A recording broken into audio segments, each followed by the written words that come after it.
Bienvenue sur NC News, ravi de vous retrouver. Ce soir, dans votre JT, il sera bien sûr question de la possible date du prochain référendum. Nous ferons ensuite le point avec Pierre Breténier sur l'épineuse question de la nationalité. Et enfin, NC News vous embarquera en trottinettes électriques qui sont de plus en plus nombreuses dans Nouméa. Le 12 décembre 2021, c'est la date avancée par le président de la République pour l'éventuelle organisation du troisième référendum. Une échéance évoquée hier par Emmanuel Macron lors de sa rencontre avec les membres du groupe Le Prédour à Paris. Commentaire de Beryl Ziegler. C'est une avancée importante dans les discussions. La date du 12 décembre 2021 est donc avancée pour la tenue du troisième et dernier référendum.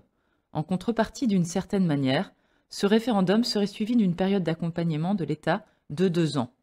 Quels que soient les résultats, cette période serait mise à profit soit pour préparer l'action à la pleine souveraineté, soit pour trouver un nouvel accord. Cette date a été évoquée lors d'une réunion à l'Élysée où le groupe Le Prédour a été reçu par le président de la République. Rien n'a filtré de cette rencontre. On devrait en savoir davantage la nuit prochaine pour nous, le ministre des Outre-mer, Sébastien Lecornu, devant faire une communication à l'issue du Conseil des ministres. Les délégations calédoniennes à Paris n'ont fait aucun commentaire sur la possibilité que le dernier référendum puisse se tenir le 12 décembre prochain. L'UC se serait simplement déclarée circonspecte. En tout état de cause, c'est un comité des signataires convoqué par l'État qui devrait officialiser la date de ce référendum. Avenir institutionnel toujours. Dans les discussions sur les conséquences du oui et du non, il a beaucoup été question de la nationalité. Quid de celle-ci en cas d'indépendance ou de maintien du lien avec la France? NC News a recueilli l'analyse de Pierre Breténier. L'accord de Nouméa est assez clair. Il dit que, en cas de oui à l'indépendance, la citoyenneté calédonienne a vocation à se transformer en nationalité. Donc ça veut dire que si l'accord de Nouméa est suivi, les indépendantistes y tiennent beaucoup. Il veut à chaque fois dire... Et si l'État le décide, parce que ce n'est pas l'accord de Nouméa qui décidera non, mais pour les le nouvel État. indépendantistes étant favorables à l'accord de Nouméa pour qu'il se poursuive jusqu'au bout, la logique voudrait, évidemment je ne peux pas me mettre à leur place, mais la logique voudrait que effectivement les citoyens calédoniens deviennent des nationaux de la Nouvelle-Calédonie. S'ils deviennent des nationaux de la Nouvelle-Calédonie, automatiquement, sauf accord particulier, mais automatiquement d'après le Code civil, ils ne sont plus français. Voilà, c'est clair. Donc tous les citoyens de la Nouvelle-Calédonie, dans ce cas de figure que vous exposez, perdraient la nationalité française. Automatiquement, sauf accord particulier. Sauf accord particulier. Mais bon, on n'a jamais, enfin, je ne connais pas de territoire, de pays, de nation où cette double nationalité soit accordée à tout le monde. Ça n'existe pas. Donc quel que soit l'accord, il faut savoir qu'il n'y a qu'une petite minorité de Calédoniens qui pourront rester français.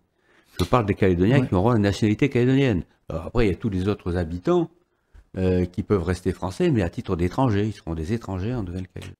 Phénomène de société ou de mode, les trottinettes électriques ont de plus en plus la cote. Dans la capitale, ils sont de plus en plus nombreux à oser ce nouveau mode de transport. Reportage de Titouan Moelle.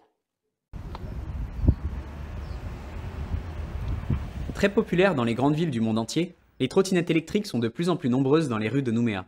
Légères, maniables et même pour quelques modèles pliables, elles se veulent un moyen simple, efficace et surtout écologique pour se déplacer, que ce soit pour aller au travail ou pour le simple plaisir de la balade. La trottinette électrique permet d'avoir un véhicule de substitut par rapport aux voitures ou aux scooters. C'est un véhicule qui est très facile à utiliser. Ça peut être pour les enfants pour aller au collège ou les adultes pour aller au travail. Ça remplace facilement un scooter en termes de puissance. C'est vrai qu'à Nouméa, il y a beaucoup de côtes et c'est quand même utile. Donc c'est un nouveau véhicule vraiment qui a du succès et du potentiel. Alors au niveau écologique, c'est vrai que c'est un atout, pas d'émissions par rapport au gaz d'échappement. En termes d'écologie, en termes d'énergie, ça consomme peu en termes de rechargement. Donc c'est vraiment intéressant sur ces points-là. Ouais. Disponible chez une poignée de revendeurs sur le Caillou, il existe de nombreux modèles de puissance et de poids variés. Alex Colneau, co-gérant du magasin Electric Riders, nous en dit plus. En ce qui concerne la fourchette de prix, il faut compter entre 75 000 et 200 000 francs. Après, ça va dépendre de la puissance, si la trottinette a un ou deux moteurs, et de la puissance moteur. Donc après, ça va dépendre énormément, en fonction de ça, va dépendre la vitesse de la trottinette. Et c'est en fonction des besoins de chacun et des budgets de chacun qu'on va s'orienter sur tel ou tel produit. Ça va aller de 25 à 70 km/h. En côte, la trottinette qui roule à 70 km/h sur le plat, vous êtes à 45-50 dans les côtes. Pour le moment, la législation concernant ce type de transport est assez floue sur le territoire. Le port du casque, par exemple, n'est pas obligatoire. Ce qui est important, c'est d'utiliser un casque, des gants, se protéger au maximum, parce qu'on n'est pas à l'abri d'avoir un accident, et surtout de se faire bien voir des autres usagers avec des gilets signalétiques qui permettent d'indiquer quand on tourne à gauche, à droite, quand on va en marche avant, quand on freine, sans être obligé de lâcher le guidon pour signaler quand on tourne ou pas. C'est un petit peu comme en vélo, si jamais il y a un accident, c'est la responsabilité civile de la personne qui est engagée. Pour l'instant, c'est un petit peu le flou artistique en Calédonie, mais en France, ils commencent à réglementer de plus en plus, donc je pense qu'on va y venir.